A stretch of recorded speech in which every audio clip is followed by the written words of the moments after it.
บนโซเชียลมีการแชร์บทความของโรงพยาบาลจอห์นฮอปกินส์เรื่องจริงที่หมอไม่ได้บอกเกี่ยวกับคีโมและมะเร็งทุกคนเกิดมาพร้อมเซลล์มะเร็งการรักษาคีโมคือตัวร้ายชัวร์เหรอคุณชัวร์ก่อนแชร์สำนักข่าวไทยอสมทสอบถามกับแพทย์ผู้เชี่ยวชาญในการรักษามะเร็งบทความของโรงพยาบาลนี้จริงไหมครับไม่จริงครับโรงพยาบาลจอห์นฮอปกินส์เองก็ได้ประกาศมาในเว็บไซต์ของเขาว่าเขาไม่มีส่วนเกี่ยวข้องกับข้อความที่แชร์เขาบอกว่าทุกๆคนมีเซลล์มะเร็งอยู่ในร่างกายตั้งแต่เกิดเหรอครับไม่ใช่ครับคนเราเนี่ยเกิดมาก็เพอร์เฟกต์สมบูรณ์ใช้ชีวิตอยู่ระยะหนึ่งมันก็จะเกิดการกลายพันธุ์และเมื่อมันเกิดการใส่กันซับซ้อนบนเซลล์นั้นมันถึงจะกลายเป็นมะเร็งเขาบอกว่าภูมิคุ้มกันในร่างกายจะทำลายเซลล์มะเร็งได้ไม่มีหลักฐานที่จะบอกว่าถ้าคนที่ภูมิคุ้มกันดีจะเป็นมะเร็งน้อยกว่าคนที่ภูมิคุ้มกันบกพร่องมีมะเร็งบางอย่างที่ภูมิคุ้มกันมีความสำคัญยกอย่างเช่นมะเร็งผิวหนังแต่มันก็เป็นหนึ่งในไม่กี่ชนิดเขายังบอกด้วยว่าคนเป็นมะเร็งคือคนที่บกพร่องในวิถีชีวิตไม่ค่อยจริงเท่าไหร่บางคนที่แข็งแรงสมบูรณ์เป็นนักกีฬาก็เป็นมะเร็งได้เราก็เชื่อว่าเกิดโดยบังเอิญซะส่วนหนึ่งแต่ว่าการทำพฤติกรรมเสี่ยงการสูบบุหรี่การติดเชื้อไวรัสบางอย่างก็เพิ่มความเสี่ยงเขาแชร์ว่าการเปลี่ยนแปลงอาหารจะช่วยให้ภูมิคุ้มกันเพิ่มขึ้นเรื่องอาหารเนี่ยเกี่ยวข้องกับมะเร็งบางอย่างจริง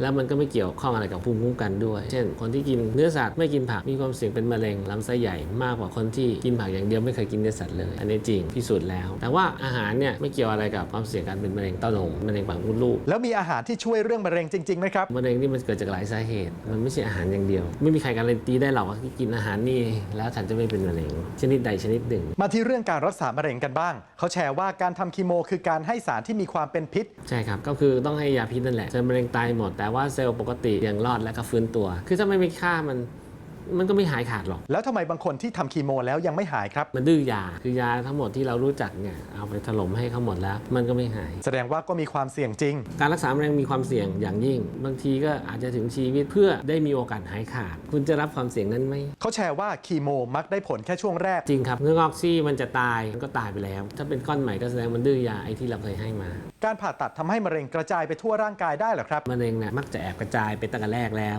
มันไม่เกี่ยวอะไรกับผ่าตัดหรือการใช้รังสีของเราผู้ป่วยมะเร็งควรจะได้รับการรักษาอย่างไรครับผมคิดว่าเราก็ต้องวางแผนชีวิตเนาะในช่วงแรกเราก็เชียร์ว่ารักษากันก่อนรักษาแล้วไม่หายเราก็มีทางเลือกไม่ต้องพยายามให้มันหายก็ได้ในรอบต่อไปใช้ชีวิตอยู่กับมะเร็งเสติคุณหมอยังบอกว่าหากผู้ป่วยจะปรับอาหารออกกำลังกายและลดความเครียดเพิ่มความสุขแบบที่ในบทความแนะนำก็ไม่ใช่สิ่งที่ผิดอะไรนะครับแต่อย่าทิ้งการรักษาที่ผ่านการพิสูจน์แล้วส่วนบทความนี้สรุปแล้วเป็นอย่างไรครับไม่ควรแชร์ต่อนะครับเพราะว่าไม่ได้ความจริง4 กุมภาพันธ์วันมะเร็งโลกครับทั่วโลกตั้งเป้าลดการตายจากมะเร็ง 25% ภายในปี